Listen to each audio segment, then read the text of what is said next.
Ladies and gentlemen, the President of the United States. The housing market that won't work. They don't have the money. Writing checks and sending checks out to people, say spend money and stimulate the economy. That won't work either. What will work, though, is just looking to our guideline, looking to the rule of law, and get individuals, men and women of character up here that will stand on principle and vote only for the Constitution.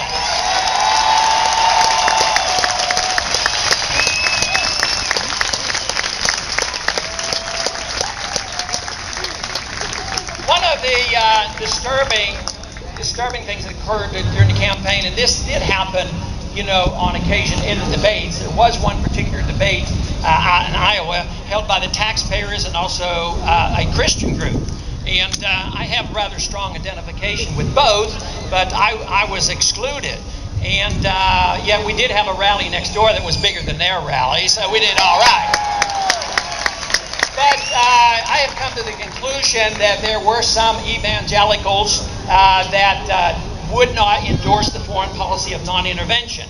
It was very disturbing to me to confront in an intellectual and a political way to take the position that it is my understanding of Christianity and what Jesus taught that we were never to go in the name of Jesus and start wars.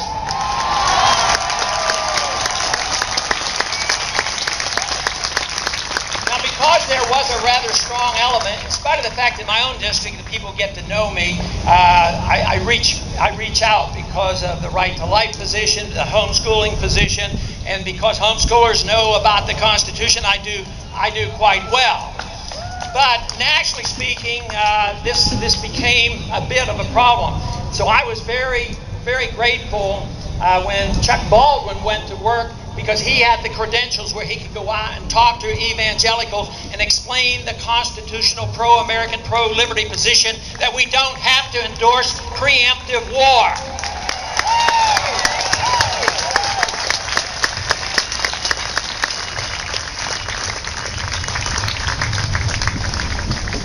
Freedom, about 100 years ago or so, was divided into pieces. It was divided into personal liberty and economic liberty. Our job as freedom fighters now is to bring that concept back together.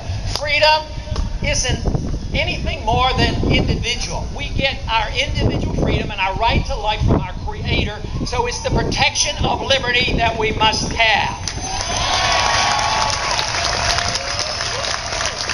Now, why so many people shun from this, liberals will shun from it because they're afraid that you might spend your money the wrong way and you might not take care of yourself. But in a free society, there should be a lot of responsibility. But on the other side now, the conservatives don't want you to spend your money because they're afraid you might spend it on gambling or something else. But sometimes people do. Sometimes when they have the freedom, some will do bizarre things in the name of religion.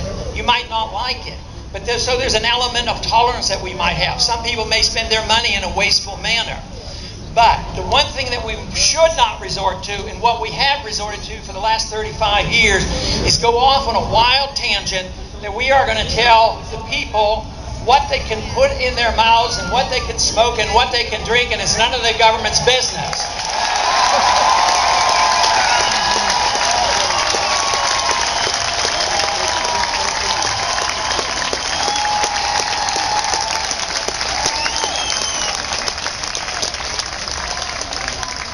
We're at a point now where if you want to drink raw milk, you have to get permission from the government. I would think that you ought to have the right to drink raw milk if you want to.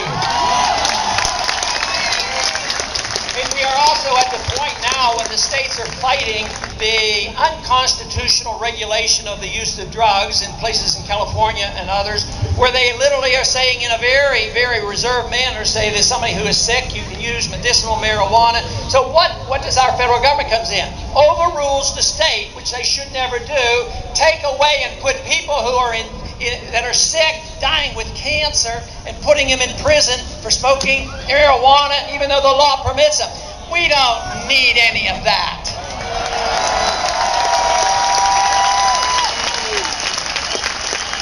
But it also means that there are a lot of risks out there, and you have to take it into consideration. But problems that should be solved should be done by individuals, by family, and local influences, our churches and our community.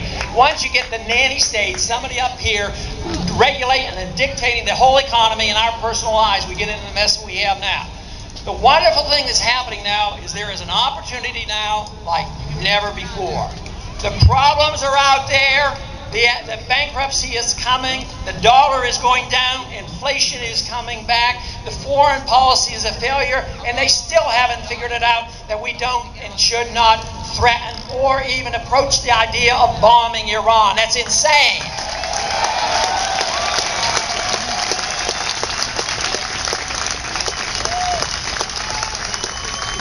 So this is a great message, and we will continue with it, as obviously you are doing. I want to compliment all those, the committee. There's 4 or 5 or 6, and so many others who helped to bring this rally together, and they deserve a lot of credit for it.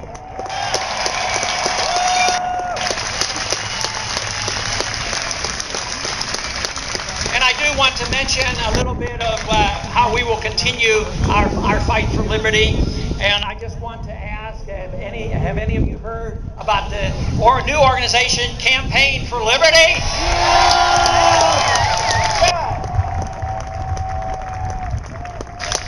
If you haven't joined, please join up. We still need a few more members, but let me tell you, our first big project is to get all of you, plus more, to come to Minneapolis on September 2nd. There's a lot of excitement building, and believe me, Jesse, the press secretary, is getting a lot of calls from the media.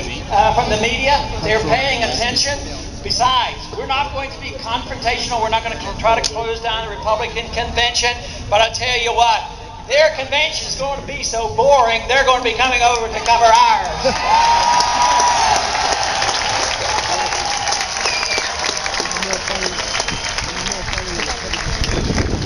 But the most important thing is that we have a lot of people, and next week we're going to have a new website where you'll literally sign up to find out how many. You know, we started off with a small little area, and I thought, well, this is plenty. I thought it was big. They said a place for 5,000 people. I thought, how are we going to get 5,000 people? No problem. Now, the staff's always more optimistic than me. I'm cautious. I'm conservative, you know. And I thought, okay, we'll bump it up. And we bumped it up to 11. You know what they're doing? They're arguing with me now. They shouldn't argue with me. Don't they know who I am? They're arguing that they have to get a bigger place. So I don't know. But it's gonna. It would be embarrassing though if we have a bigger place and less people. So I don't know. We'll wait and see. But we have a month or so yet on that. But the excitement is building, the excitement in this crowd. And just today I learned, I don't know if I have these numbers right, somebody from New Hampshire said they have like 40 people that have a chance of winning in the state legislatures there.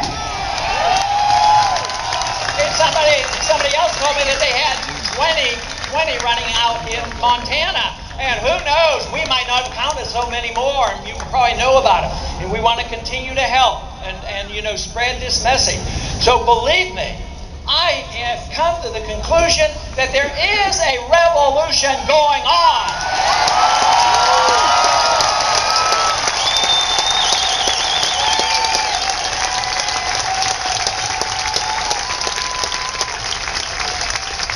And to me, it's a wonderful revolution because I feel so positive about it. I say I am reluctant about my skills, but I have no doubt whatsoever about the message. And the message is so powerful, so American. And I'll tell you what, we don't have many choices in this country. You don't have the choice of maintaining the status quo. Because you can't maintain the status quo. You can't keep going on like we are limping along. So if we do nothing, if we don't win, it's downhill, less liberty as is occurring. Less personal freedoms, more foreign meddling, more inflation, all those problems. So we have a responsibility. Everybody in this crowd has a lot more responsibility than those who didn't come. And remember, revolutions occur not by 51% of the population. They occur by 3 or 4 or 5%. And we have that number. Carry on. Thank you very much.